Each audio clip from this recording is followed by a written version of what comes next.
Hola, te saluda el pastor Carlos Mraida. Qué bueno que te hayas conectado con nosotros. Estoy muy entusiasmado porque en los próximos minutos vas a recibir una palabra que seguramente va a transformar tu vida. No estás solo, estamos para ayudarte. En pantalla está nuestro número de WhatsApp para que te comuniques con nosotros. Dios te bendiga. El mensaje de esta mañana es una continuación del que prediqué hace 2 o 3 domingos atrás, que se titulaba Transformados por su rostro. ¿Cuántos estuvieron o lo escucharon o lo vieron ahí por YouTube? Bueno, si no lo escuchaste, búscalo ahí en YouTube, así tenés la enseñanza completa. Y en ese mensaje les hablé, a ver si se acuerdan, acerca de las emociones de Dios. Sabía que Dios se emociona y mucho, con emociones profundas, intensas. Y te decía que cuando conectás tus emociones insanas, desvirtuadas, contaminadas por la vida, por las heridas, esas emociones mal gestionadas, ahora que se habla tanto de la gestión emocional, cuando conectás tus emociones a las emociones de Dios, que sí permanecen en estado puro, inmaculado, y a todas sus emociones, incluido su temor, incluido su enojo, incluida su tristeza, todas las mal llamadas emociones negativas.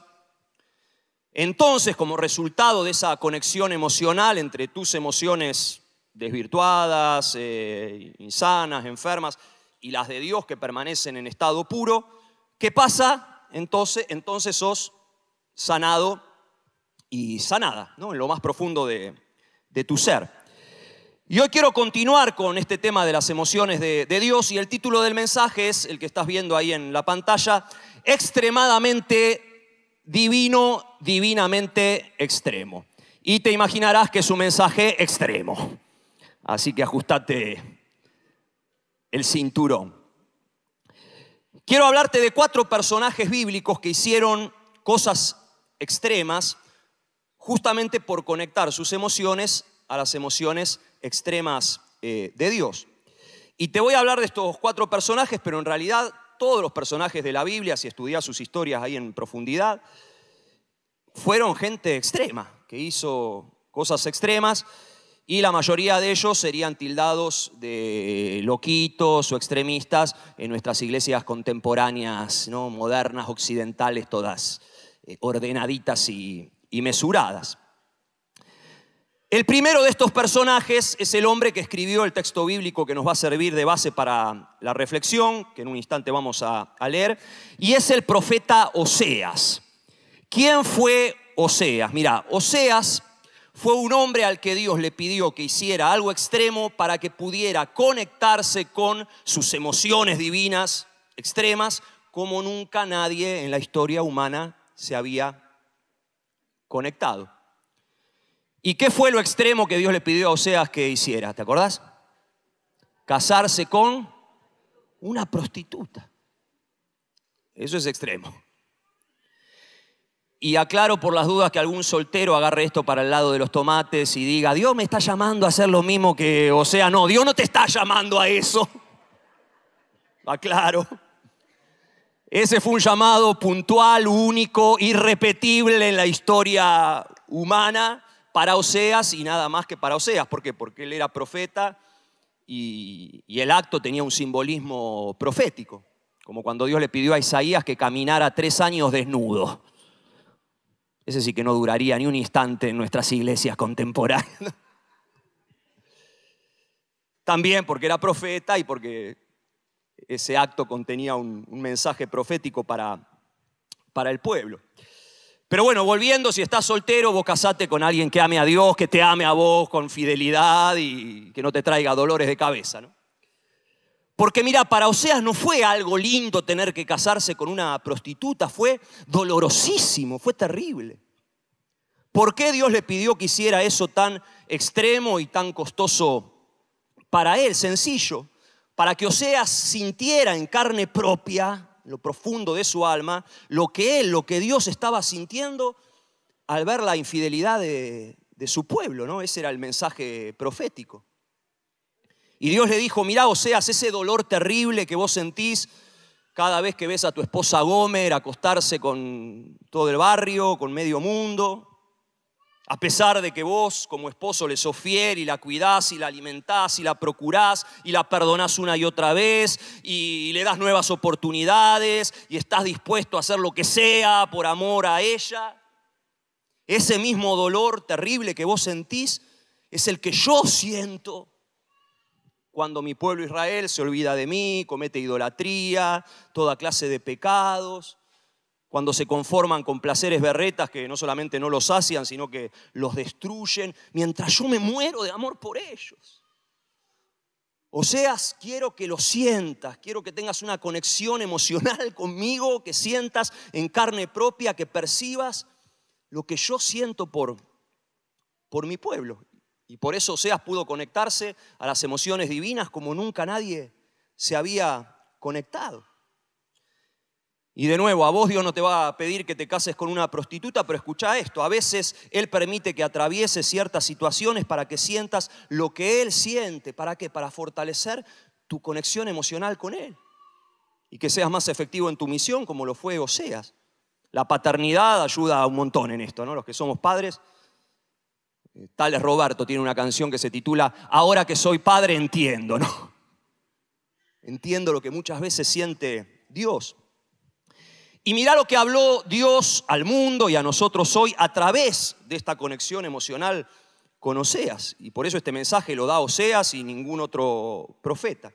Y este es nuestro texto de hoy. Dice Oseas 14:4, entonces lo sanaré de su falta de fe y mi amor no tendrá límites. Y esto es lo que Dios nos dice absolutamente todos hoy acá, que estamos en diferentes procesos de sanidad de nuestra fe. El Señor te dice, yo te voy a sanar de tu falta de fe, y entonces cuando eso suceda, mi amor por vos, que está ahí como retenido, contenido por tu pequeñez emocional, entonces ese amor no va a tener límites. Esta es una mañana para liberar el amor de Dios sin límites.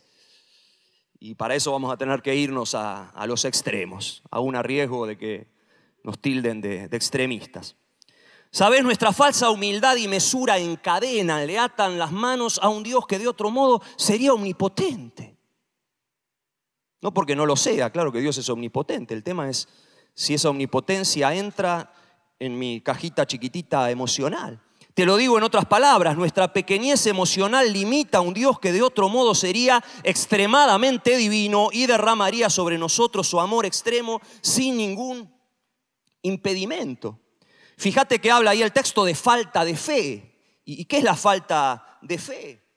No es solamente descreer de que Dios puede hacer algo difícil o dudar de sus milagros y del mundo sobrenatural y cosas así. ¿Qué es la falta de fe? La falta de fe es la pequeñez emocional, la traba emocional que todos acá tenemos, que impide que experimentes el amor de Dios en plenitud, sin restricción, sin límite.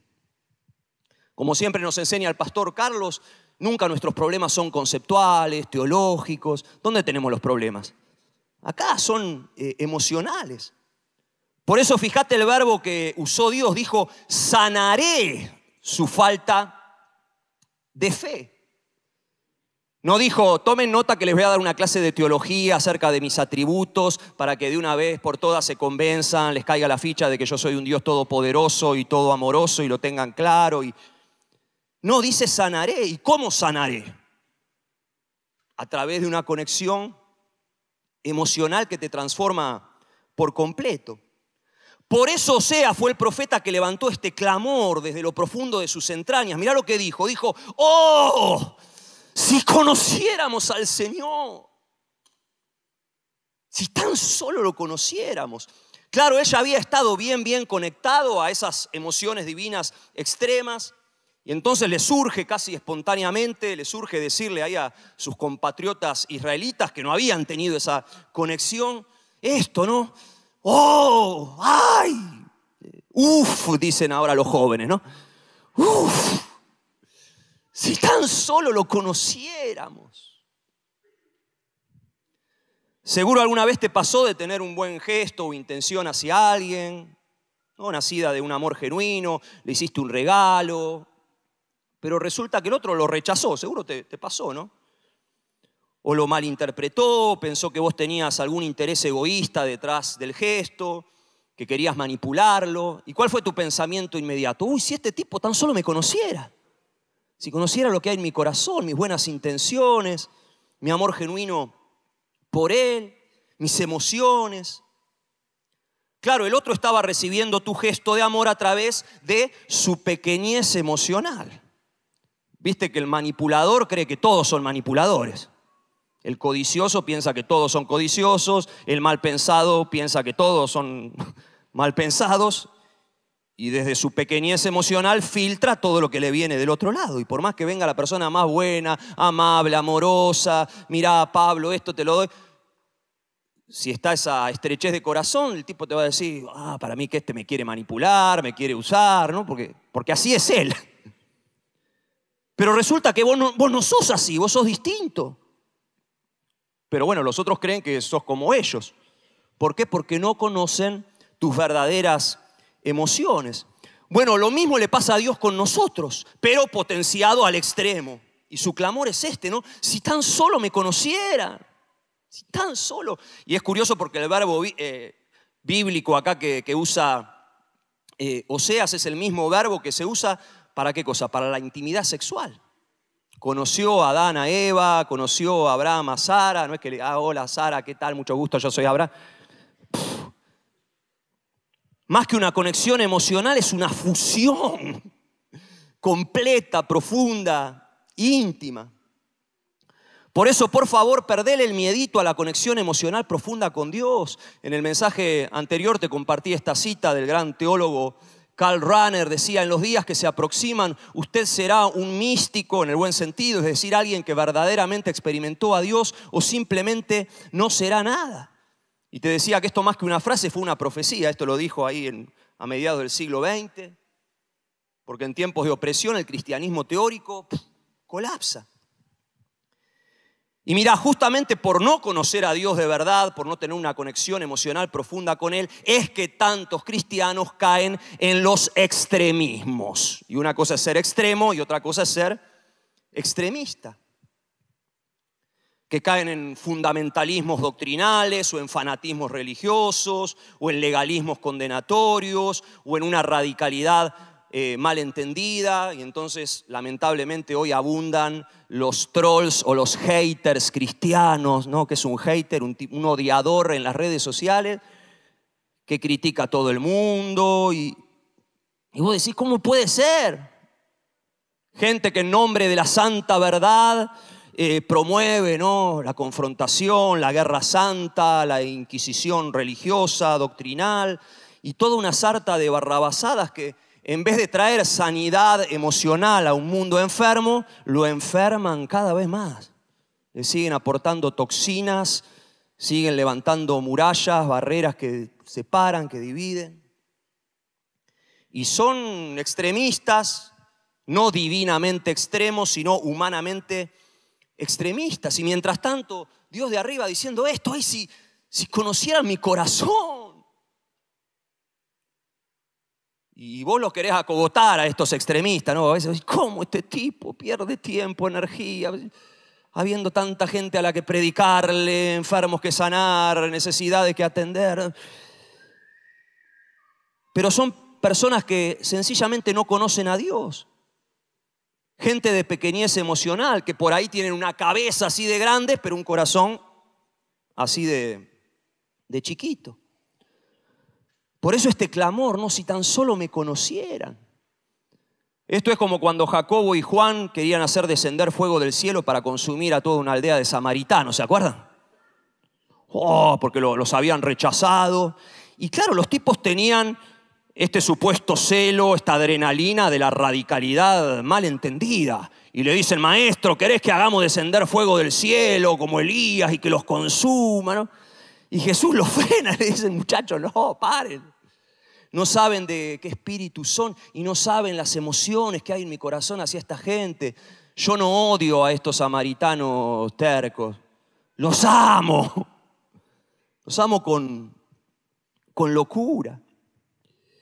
Y ahí estamos nosotros metidos en la historia. ¿Cómo sana Dios nuestra pequeñez emocional? ¿Cómo se concreta en la práctica esto que profetizó Oseas? Que Dios va a sanar nuestra falta de fe, nuestras emociones chiquitas para poder derramar su amor ilimitado sobre nosotros y sobre el mundo.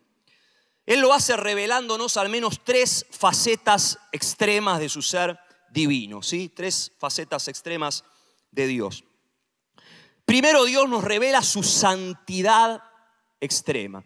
No sé si alguna vez te preguntaste por qué en el cielo los ángeles, los serafines, los querubines, los 4 seres vivientes cantan sin parar santo, santo, santo, y lo repiten 3 veces. ¿No? ¿Por qué no dicen solamente un santo y punto? ¿Por qué la redundancia, no? Santo, santo, santo. No es por la Trinidad, como algunos creen. Bueno, un santo va para el Padre, el otro santo va para el Hijo y el otro va para el Espíritu Santo. No. La redundancia es para destacar lo extrema que es su santidad. Santo no significa solo que Dios es moralmente perfecto, impecable. Santo es el adjetivo que engloba todos sus adjetivos indescriptibles. Santo significa totalmente otro, extremo, fuera de todos mis límites, distinto a todo lo que podemos imaginar. Y por eso este loop continuo, eterno en el cielo, santo, santo, santo. Y sabes, para tener emociones sanas necesitas esta revelación de la santidad de Dios antes que cualquier otra revelación. Mirá lo que Dios le dijo a su pueblo después de sacarlos ahí de Egipto. Si querés escuchar algo extremo en esta mañana, pero extremo, extremo, bien extremo, extremísimo, escuchá esto que ahora vamos a leer. Y de hecho lo acorté un poco porque me pareció demasiado extremo. Mirá lo que Dios le dijo a su pueblo. Dice: si te niegas a escuchar al Señor tu Dios y no obedeces los mandatos y los decretos que te entrego hoy, caerán sobre ti las siguientes maldiciones y te abrumarán. Y acá arranca. Tus ciudades y tus campos serán malditos, tus canastas y tus paneras serán malditas, tus hijos y tus cosechas serán malditos, las crías de tus rebaños y manadas serán malditas. Vayas donde vayas y en todo lo que hagas serás maldito. El Señor te afligirá con llagas purulentas como las de Egipto y con tumores y con escorbuto y picazón incurables. El Señor te castigará con locura, ceguera y pánico. Andarás a tientas a plena luz del día como un ciego que palpa en la oscuridad, pero no encontrarás la senda. Te oprimirán y te asaltarán constantemente y nadie vendrá en tu ayuda. Estarás comprometido para casarte, pero otro se acostará con tu prometida. Construirás una casa, pero otro vivirá en ella. Plantarás un viñedo, pero nunca aprovecharás sus frutos. Verás descuartizar a tu buey delante de tus ojos, pero no comerás ni un solo bocado de la carne. Te quitarán el burro y nunca más te lo devolverán. Entregarán tus ovejas y cabras al enemigo y nadie saldrá a ayudarte. Presenciarás el momento en el que se lleven a tus hijos e hijas como esclavos. Se te partirá el corazón por ellos, pero no podrás hacer nada para ayudarlos. Una nación extranjera y totalmente desconocida se comerá las cosechas por las que tanto trabajaste. Sufrirás una opresión constante y un trato cruel. Te volverás loco al ver todas las calamidades que te rodean. El Señor te cubrirá las rodillas y las piernas con llagas incurables. De hecho, te llenarás de llagas desde la cabeza hasta los pies. Bueno, y corto ahí para no seguir deprimiéndote, pero sigue la cosa, ¿no? Un día léete Deuteronomio 28 enterito, que es muy terapéutico.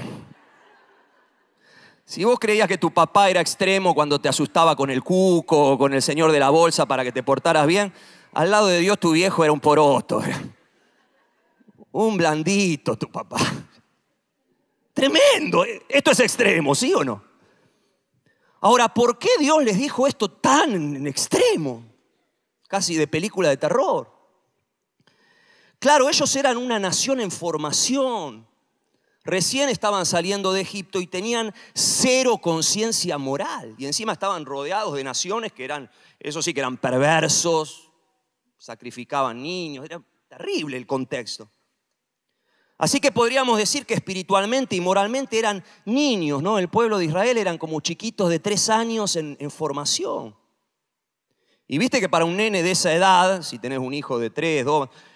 No hay grises, las cosas son o negras o blancas, punto. No podés ponerte a explicarle a un nenito de 3 años, no, hijito, lo que pasa es que todo te es lícito, pero no todo te conviene. Todo te es lícito, pero no todo te edifica. Eso es para gente madura y ya lo va a entender cuando sea grande.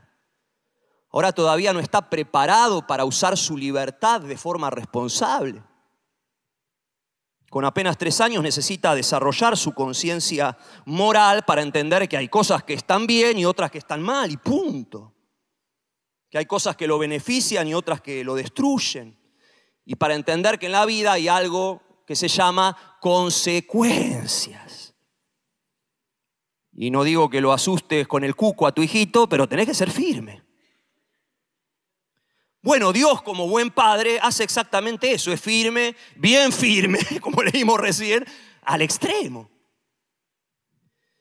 Y te decía la otra vez que una de las emociones de Dios con las que más tenemos que conectar los cristianos contemporáneos, los cristianos de la espiritualidad, bajas calorías y buena onda, en la que, bueno, está todo bien, Dios te ama, no pasa nada. Una de las emociones con las que más tenemos que volver a conectar es con su temor, con el temor de Dios. Bien entendido. No porque Dios le tenga miedo a algo, Él es Dios y no le teme a nada ni a nadie. ¿Qué es el temor de Dios? Te ponía como ejemplo, cuando estás cuidando a tu hijito de 3 años en una pieza donde hay enchufes o cosas de vidrio, tu mirada hacia Él es esta. No porque vos tengas miedo como papá o mamá, porque vos estás atento, lo estás cuidando, sino porque Él no le tiene miedo a nada. Porque es un inconsciente que cree que puede meter los dedos en el enchufe sin electrocutarse o morfarse un cacho de vidrio sin destruirse toda la boca. Y vos a través de cosas así, ¿qué tratás de hacer? De conectarlo al sano temor, al temor bien entendido. Bueno, eso es lo que estaba tratando de hacer Dios ahí con su pueblo, nenitos de 3 años. Y lo que quiere hacer con nosotros también, por más que seamos unos grandulones, que sí, ya entendemos las consecuencias de la vida.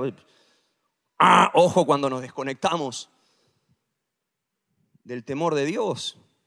Sí, lamentablemente estuve atendiendo pastoralmente en este tiempo personas que fueron corriendo los límites, gente de iglesia de años. ¿Y cómo terminé en esto?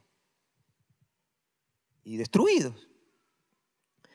Mira, si pienso en un personaje bíblico que conectó emocionalmente y de forma extrema con el temor de Dios, el primero que me viene a la mente es Finés. ¿Quién fue Finés? Mira, fue un hombre que se conectó de forma extrema al temor de Dios. Y te resumo la historia, era nieto de Aarón, el primer sacerdote de Israel. ¿Y qué pasó? Claro, esto Dios se lo dice a su pueblo cuando están ahí en Egipto, pero como nosotros, dicen, bueno, sí, pero es demasiado extremo, Dios, en realidad no va a pasar nada.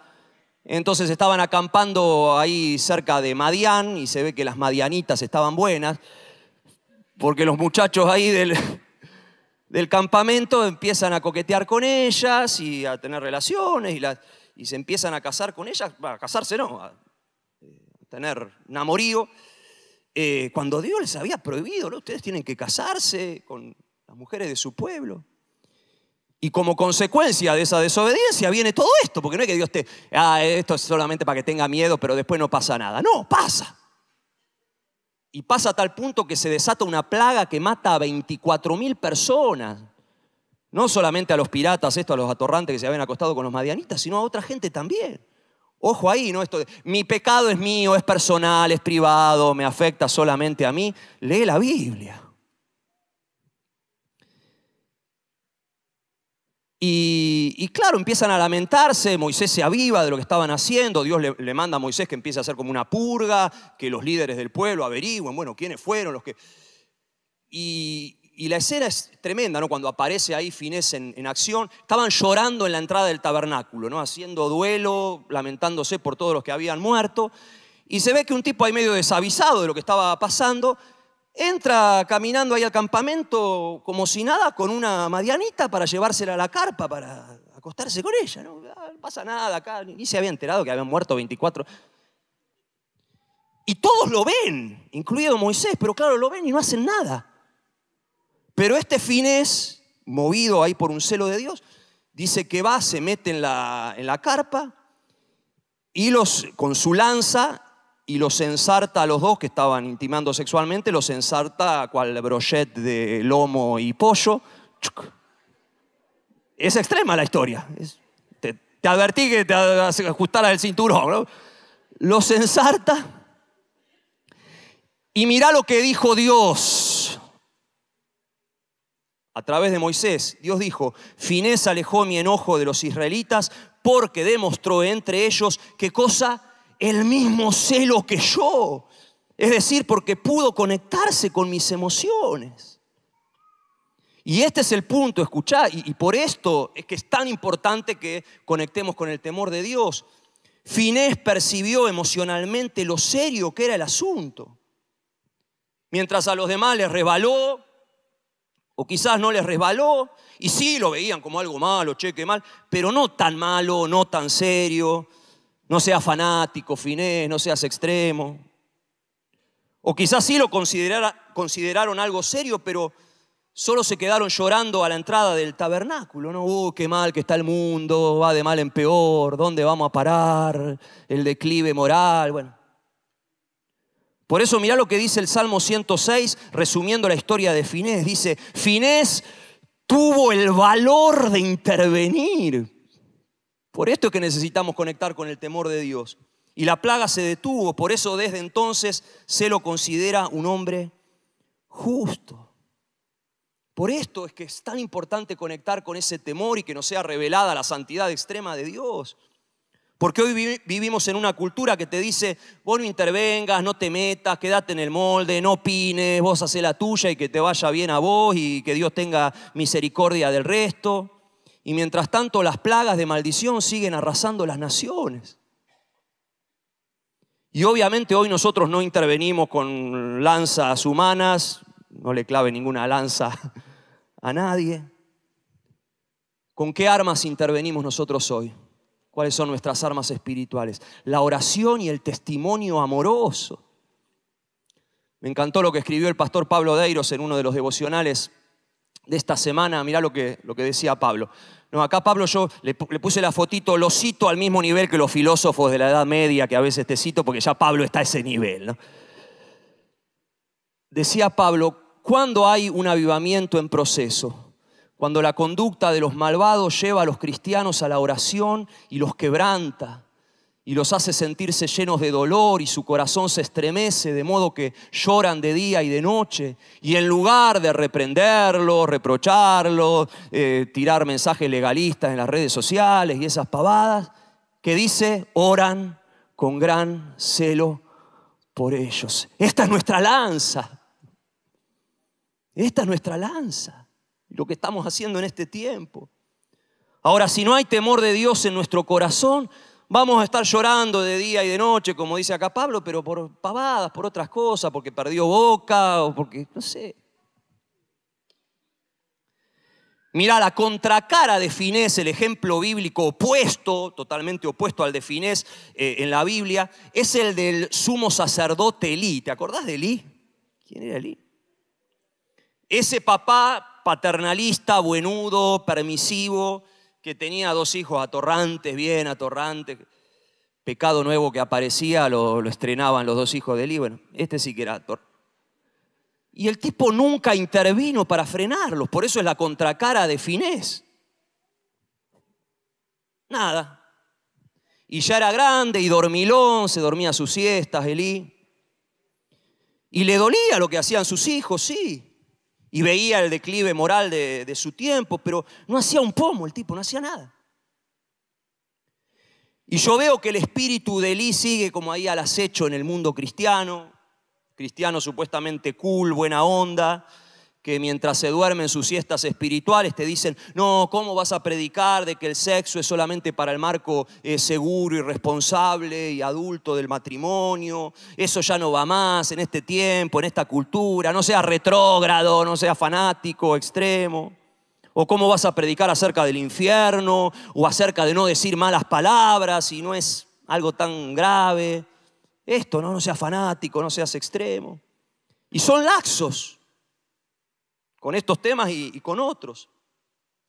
Y claro, sutilmente, y esto te lo predico con carga porque esta semana en la pastoral me tocó decir, ¿cómo puede ser?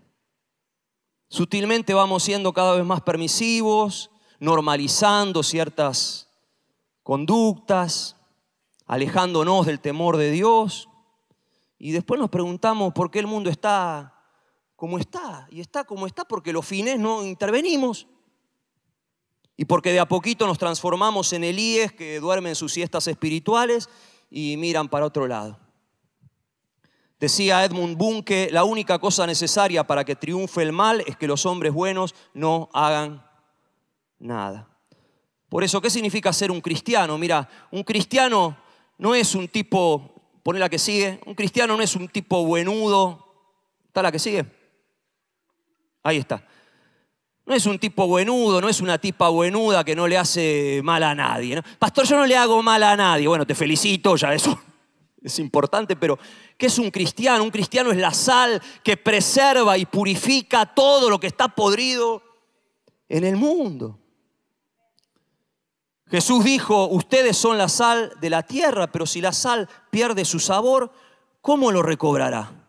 Ya no sirve para nada, sino para que la gente la deseche y la pisotee.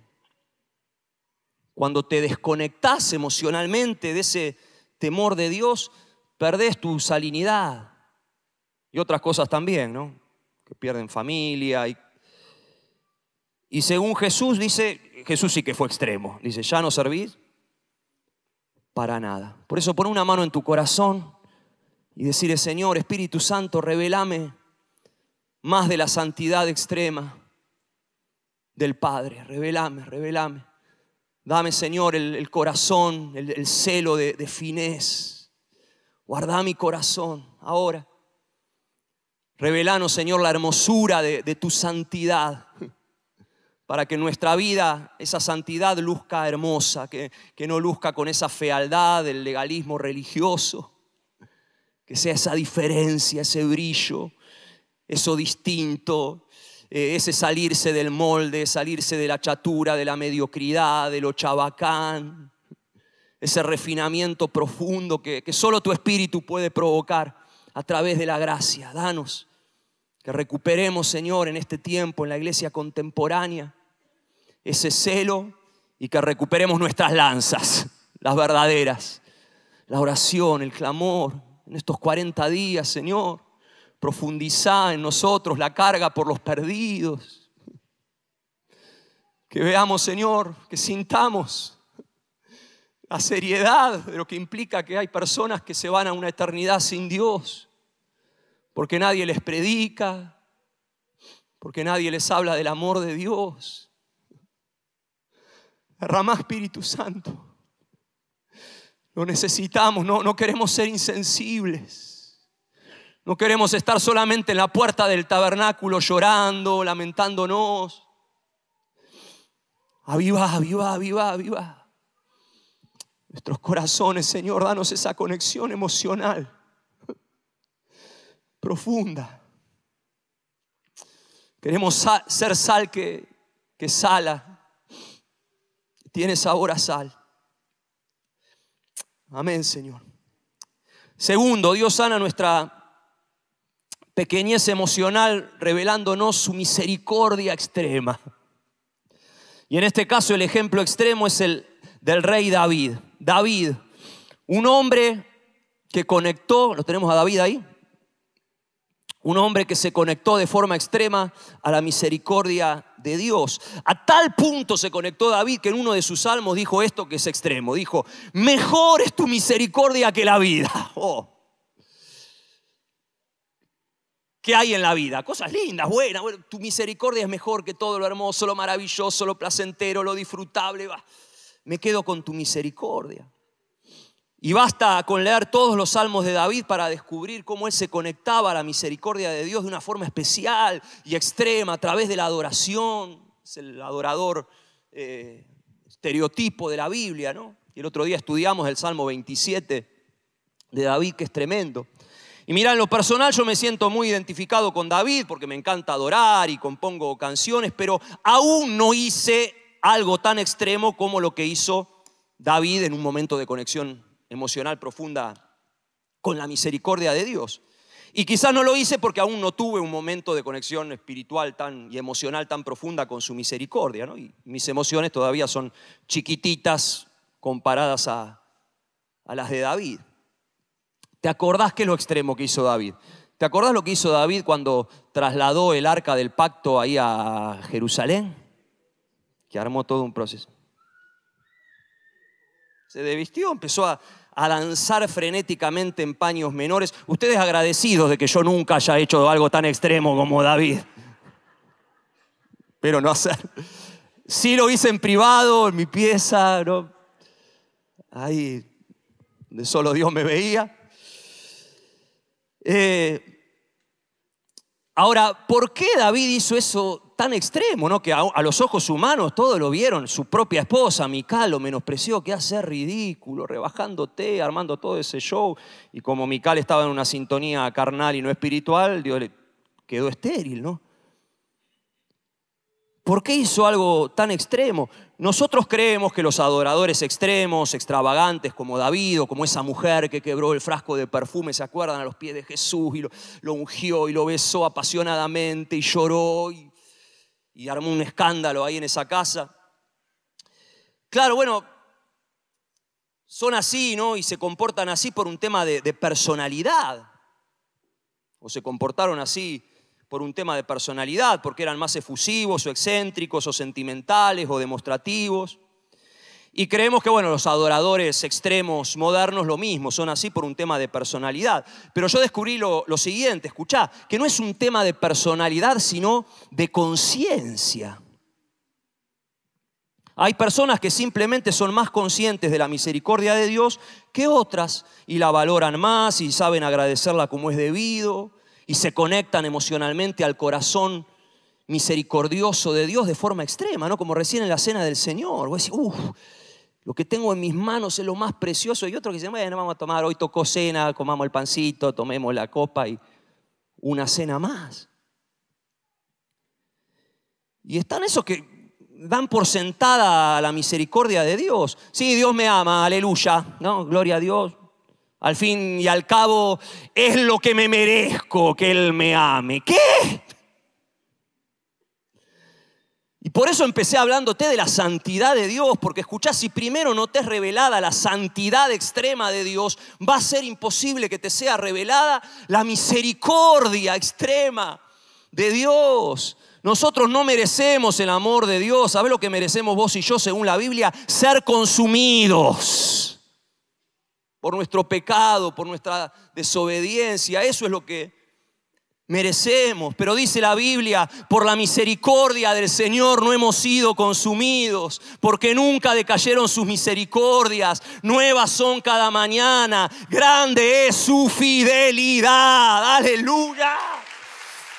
¡Oh! Eso solo alcanza para... Me dan ganas de sacarme me dan ganas de sacarme la zapatilla, ¿no? Y ponerme a remolinear como David delante de... Mirá, cantar grande es tu misericordia, es asumir que grande es mi miseria. ¿Qué significa la palabra misericordia? Miser, de miseria, y cordia, de corazón, de cardía. Es Dios que pone su corazón en nuestra miseria. Y dice la Biblia que se acuerda de que somos polvo. Y dice que Él es lento para la ira y grande en misericordia. Cuando dejamos de valorar eso, nuestra vida se apaga. Jesús habló de esta diferencia de conexiones emocionales cuando tuvo que explicar la adoración extrema de esta mujer, ¿no? Que te contaba que derramó el perfume sobre él, que lo besó, que secó ahí sus pies con sus cabellos y estuvo un buen rato haciendo eso y no midió generosidad y dio todo. Mientras los demás ahí en la casa estaban apáticos ahí mirándolo, ni siquiera le habían lavado los pies, ni lo habían besado. Y Jesús dijo, lo que pasa es muy sencillo, ¿no? ¿Te acordás?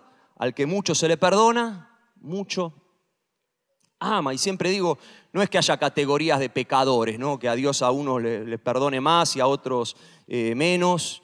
Todos estamos en el mismo nivel de pecaminosidad, en el mismo horno, no. Todos estamos ahí. Si no fuera por la misericordia de Dios. Lo que existen son diferentes conciencias de cuánto Dios nos perdonó. Y mira, más allá de tu personalidad hay algo que es innegable y es esto. Escuchá, que las bendiciones extremas demandan respuestas extremas. Muéstrame el tamaño de tu respuesta y te diré el tamaño de tu conciencia de la misericordia de Dios. Y no te estoy hablando solamente de expresividad cuando adorás acá en el culto, cuando cantamos, eso es lo mínimo. Ahí sí entran cuestiones más de personalidad, de idiosincrasia. ¿Qué significa respuesta? Por lo menos 3 cosas. Sí, adoración, pero también servicio y generosidad. Adorar, servir y dar, eso es. Anoche honramos acá en el culto de jóvenes a 5 jóvenes servidores todoterreno de la casa, de esos que dan sin medir ahí, sin importarles el reconocimiento ni la recompensa, que dan, ¿no? Y si vos escarbás detrás de esas actitudes, ¿no? Cuando ves a esa gente muy generosa, muy servicial, adoradora al extremo, es porque tienen esa conciencia de la gracia, de la misericordia de Dios. Ay, Dios me perdonó mucho y lo mínimo que puedo hacer es esto. O cuando indagás la historia, ¿no? Por ejemplo, misioneros, gente que ha dejado todo por la causa del Señor, por su evangelio, su reino. Y uno los admira, ¿no? Dice, qué groso este tipo, qué abnegación, qué actitud sacrificial. Y la mayoría te dicen esto, ¿de qué sacrificio me hablas? ¿Qué sacrificio?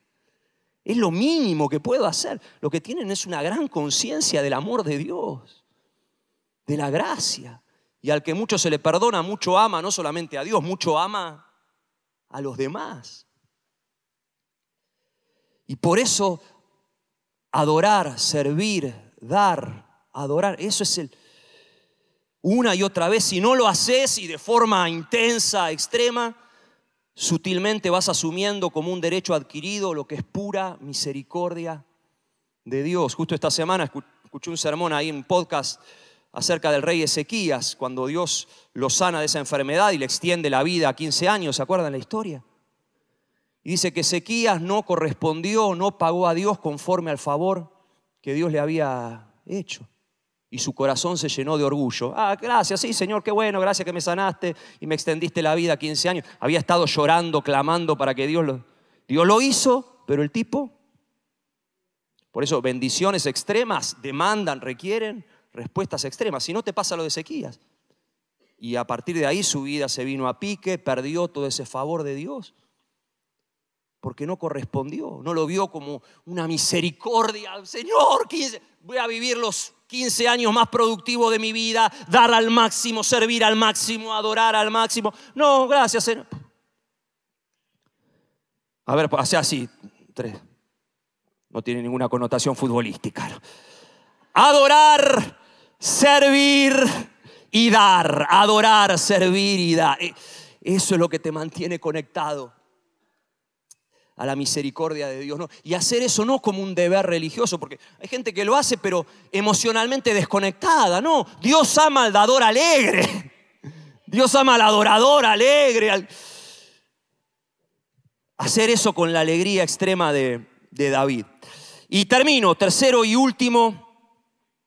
Cómo sana Dios nuestra pequeñez emocional, revelándonos su santidad extrema, revelándonos su misericordia extrema y revelándonos también su soberanía extrema. Decía el apóstol Pablo que Dios es, ¿qué cosa? Capaz de hacer todas las cosas mucho más allá de lo que pedimos, anhelamos e imaginamos, ¿no? Acá estoy yo con mis extremos, con mis bordes, con mis límites, en mi corazón chiquito. Ahora Dios está, dice, mucho más allá. En el extremo, más extremo de lo que yo soy capaz de imaginar, pedir. Mucho más allá. Muchas veces mucho más allá de lo que a mí me gustaría que haga o no haga. De cómo me gustaría que obre o no obre. Él no solamente es capaz de hacer lo que quiera, Dios es libre de hacer lo que quiera. Creo que su canción lema es libre soy, ¿Por qué? Porque Él es el soberano del universo, de las galaxias. Es Dios, extremadamente divino, extremadamente Dios. Y acá nuestro ejemplo extremo es el de Abraham. Mirá, Abraham, un hombre que se conectó de forma extrema a la soberanía de Dios. Si recordás la historia de Abraham, vas a coincidir conmigo en que lo más extremo que hizo Abraham en su vida, ¿qué fue? Estar dispuesto a sacrificar ni más ni menos que a su propio hijo Isaac. Eso sí que fue extremo. Cuando Dios se lo pide y se lo pide encima, cuando Dios le había prometido que a través de Isaac él iba a levantar una gran nación, una incongruencia, algo totalmente ilógico. Eso fue extremo. Y claro, nosotros conocemos el final de la historia, que Dios lo estaba aprobando, pero bueno, y al final lo liberó para que no hizo falta que lo sacrificara. Pero la pregunta que siempre me hago al leer este relato es, ¿estaría yo dispuesto a hacer lo mismo, a dar este paso de obediencia y entrega extrema al Señor si Dios me pidiera que sacrifique a alguno de mis 3 hijos? O a Ezequiel, o a Milagros, o a Victoria. Los que son papás acá, ¿estarías vos dispuesto a hacer eso? Ahora, ¿qué fue lo que le permitió a Abraham hacer algo tan extremo, no? Hebreos 11 nos da la respuesta. Mirá lo que dice. Dice, Abraham llegó a la conclusión, subraya eso, llegó a la conclusión de que si Isaac moría, Dios tenía el poder para volverlo a la vida. Y esto es lo tremendo, ¿no? Lo extremo de Abraham. A nosotros hoy nos resulta fácil creer que Dios tiene el poder para resucitar un muerto, porque al día de hoy, año 2024, Dios ha resucitado miles de muertos a lo largo de la historia. En las páginas de la Biblia encontramos decenas de casos, en la historia de la iglesia también. En la actualidad también, en contextos sobre todo así de misión y en lugares de mucha necesidad, África y demás, todos los días llegan reportes de gente a quien Dios resucitó, ¿no? Y en otras latitudes, por ahí no estamos tan familiarizados acá, pero ¿cuántos saben que Dios resucita muertos? Sí. Y tenemos un montón de casos en la Biblia, en la historia de la iglesia y en la actualidad. Ahora, cuando Dios le pidió a Abraham que sacrificara a su hijo Isaac, él todavía no había resucitado a nadie en la historia. Ni a un solo muerto. No existía ningún registro, ningún parámetro para Abraham. Y por eso dice que Abraham tuvo que llegar a la conclusión de que él podía resucitar a su hijo. Abraham no tenía ninguna Biblia para leer y decir, mirá, sí, Dios resucitó al hijo de la tsunamita y a la hija de Jairo, así que también me puede resucitar a mi hijo. No tenía Biblia, tampoco tenía ningún amigo que lo alentara en su fe, contándole un testimonio, como nosotros, que es excelente cuando lo hacemos, contamos testimonios para inspirar nuestra fe, para anunciar proféticamente lo que Dios puede hacer por otro. Abraham no tenía nada. Ni Biblia, ni testimonio, ni amigos. Sin embargo, tenía lo más importante. ¿Qué cosa? Una conexión emocional con Dios y una amistad con Dios, según la Biblia. Y con esta faceta del ser divino, esta faceta de Dios, con su soberanía extrema, me lo imagino a Abraham ahí reflexionando, porque dice, llegó a la conclusión de, pará, si Dios es de verdad el que creó estas estrellas que me mostró en una noche hermosa, despejada, las galaxias, el universo, si Él es el que creó toda esta majestuosidad, ¿cómo Él no va a poder resucitar un muerto? Y creyó. Y dice que llegó a esta conclusión extrema que estaba completamente fuera de todos sus marcos de referencia. ¿Por qué crees que Abraham se lo llama el padre de la fe, no? Impresionante. Y él pudo conectarse emocionalmente con el Dios que está no mucho más allá de lo que pedimos, imaginamos, entendemos. Y con el Dios que está metido en absolutamente todo, ¿no? En cada vericueto, en cada asunto de la vida. Te contaba la otra vez que me genera cierta cosa esos cristianos que te dicen, no hay que espiritualizar todo, no espiritualices todo, no seas fanático, no seas extremo. Y uno entiende el sentido de la frase, ¿no? De no ver demonios por todas partes o señales divinas en todo. Pero en el fondo la connotación de esa frase suele ser, bueno, hay cosas en las que Dios está y otras en las que no está. Hay realidades en las cuales Dios interviene y otras en las que Dios no interviene. Y vos decís, ¿cómo no voy a espiritualizar todo? Si yo creo en un Dios que está metido en absolutamente todo, que todo lo llena en todo, dice la Biblia, que dirige el rumbo de la historia en lo macro y en lo micro, que es el soberano de los cielos, de la tierra, de las galaxias, que resucita muertos y transforma el agua en vino, que tiene contados todos los pelitos de mi cabeza uno por uno, que me cuida con meticulosidad en el más mínimo detalle, que ni uno solo cae a la tierra sin que Él lo sepa, que hace todo mucho más allá de lo que mi cabeza es capaz de entender, mucho más allá de mis extremos, de mis bordes. El gran yo soy, el soberano que todo lo cubre, que todo lo llena, que todo lo puede, que todo lo sabe, que me ama con un amor inmenso, ¿Cómo no voy a espiritualizar todo? Porque esto no se hace extremo, en esto Dios está en todo. Y esa fue la virtud de Abraham, ¿no? En esa amistad con Dios se conectó. Dice el proverbio, reconoce a Dios en todos tus caminos, ¿no? Al Dios soberano. ¿Y por qué tenemos que conectar con la soberanía de Dios? Y sencillo, para vivir tranquilo, tranquila. Para tener paz en tu corazón. Cuando las cosas se salen de tu control, se salen de tus extremos, de tus bordes. Cuando hay cosas que no entendés y vos decís, y bueno, soberano, ¿por qué me habré de angustiar?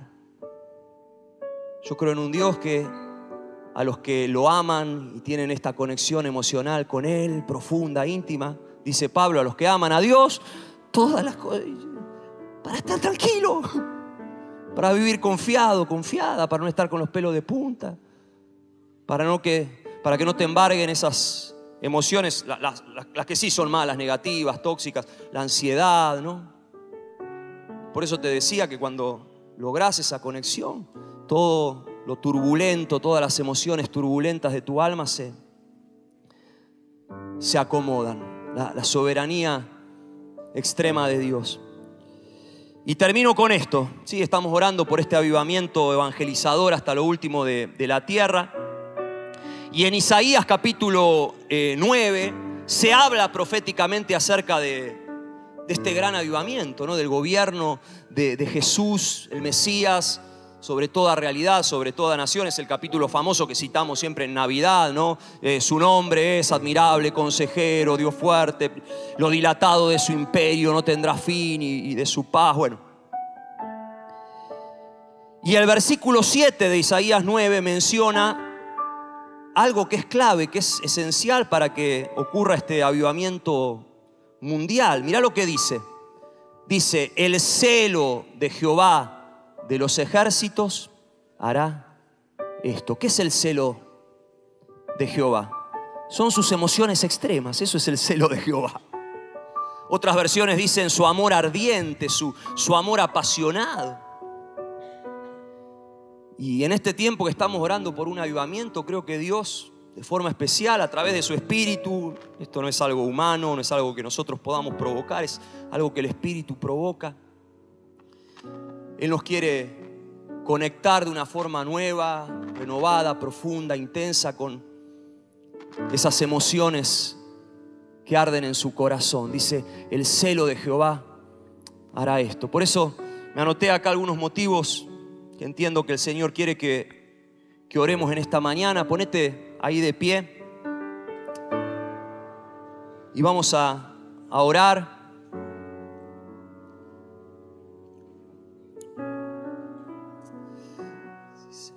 Antes de orar, ahí donde estás, levanta tus manos y decile, Espíritu Santo, vení con ese celo, vení. Encendelo, despertalo, activalo. Mi corazón, más y más.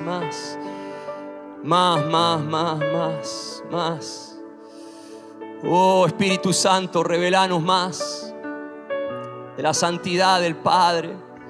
Revelanos más de la misericordia del Padre. Revelanos, Señor, más. Espíritu Santo, revelanos más de la soberanía del Padre. revelanos, revelanos. Oh, activa, encendé ese celo en nuestro corazón. Papá, te pido en esta mañana, oramos, que Dios siga sanando nuestra falta de fe, nuestra pequeñez emocional, para que su amor por nosotros y por el mundo no tenga límites. No tenga límites. Que no sea revelada en esta mañana la hermosura de la santidad de Dios, para que nuestra vida, esa santidad, luzca hermosa, brillante. Oh, sí, revelanos eso. Que el fuego de su espíritu acabe con la tibieza de nuestro corazón y despertemos de nuestras siestas espirituales. Sí, Señor. Que sea restaurado el temor de Dios en la iglesia contemporánea, moderna. Que sea restaurado el apego por la palabra eterna de Dios, el apego por la verdad que nunca cambia. Que en esta era de la posverdad la iglesia sea más que nunca columna y baluarte de la verdad. Sí, Señor. Que tengamos el celo de Finés para intervenir con las lanzas espirituales de la oración intercesora y del testimonio amoroso. Sí, Señor. Que nos sea revelada la misericordia extrema de Dios, para que nuestra respuesta esté cada vez más a la altura de sus bendiciones extremas. Y para que seamos instrumentos de misericordia. Ahí donde estás, decirle: Señor, úsame como un instrumento de misericordia ahora. De gracia recibimos, de gracia damos. Oh, sí, sí. Otra vez hoy, Señor, revelanos lo mucho, lo mucho, lo mucho que se nos perdonó, lo mucho que se nos dio, para que podamos darlo en abundancia. Oh, sí, Señor, sí, Señor. Por medio de tu Espíritu hace que nuestros corazones se conmuevan como el tuyo, Señor.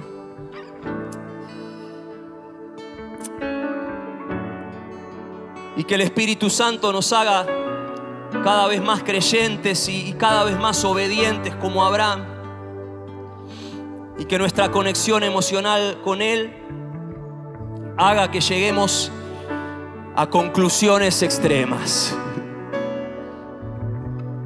¿Habrá algo imposible para el Dios que creó los cielos, la tierra, las galaxias?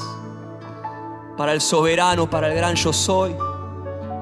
Si hoy esta palabra está haciendo que creas que Dios puede hacer un milagro en tu vida hoy, si llegaste con dolencias, con una enfermedad, con una necesidad, levanta tus manos al cielo y recibí el milagro hoy. Recibí. Llega a la conclusión ahora por medio del Espíritu.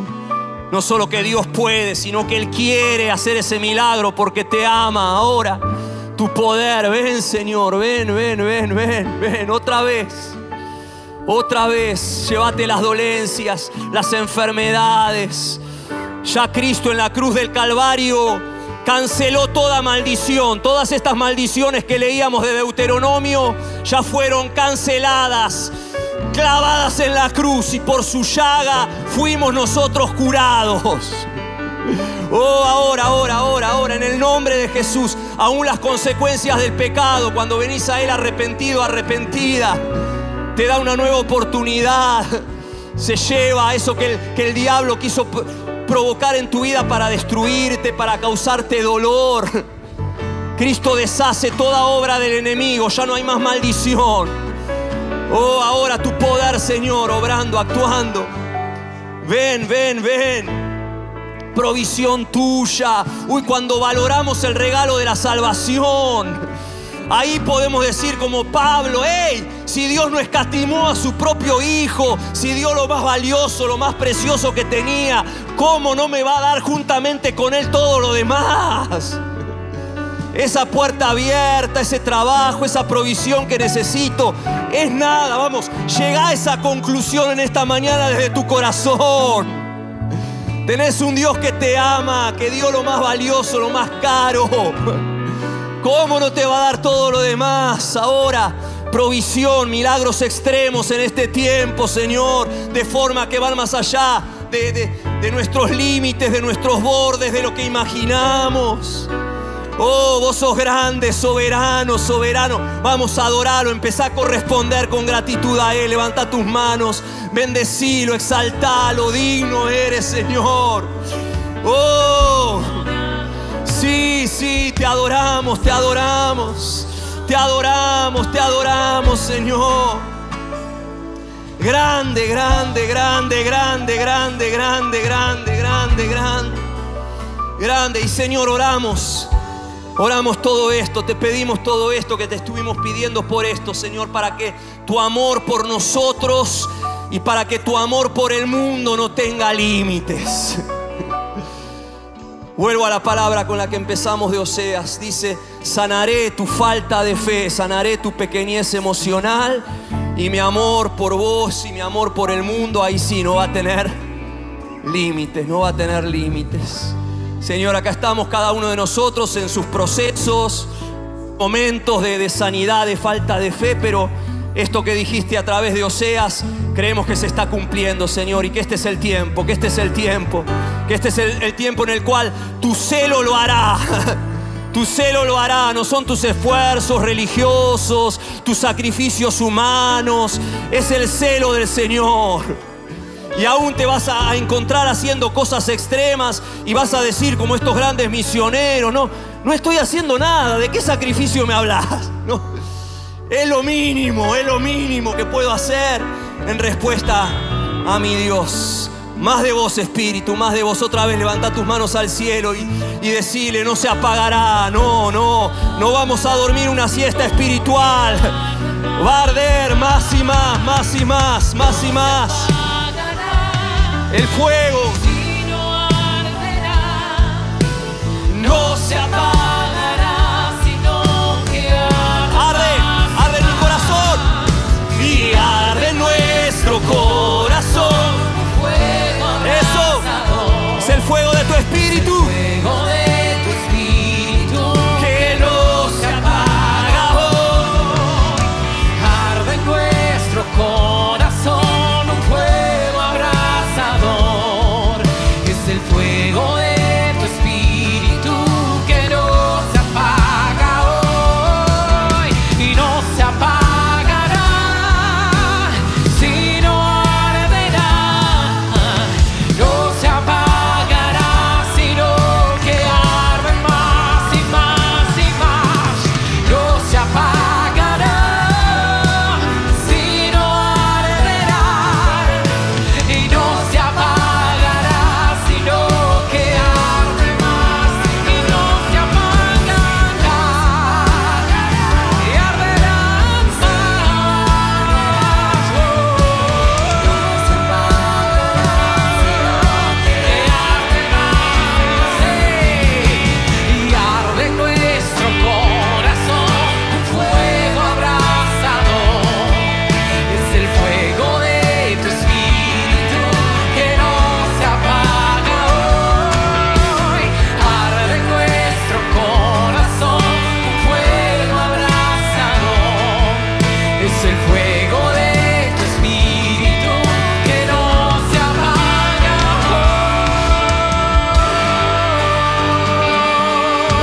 hoy. Amén, amén. Y el fuego del espíritu esté activo.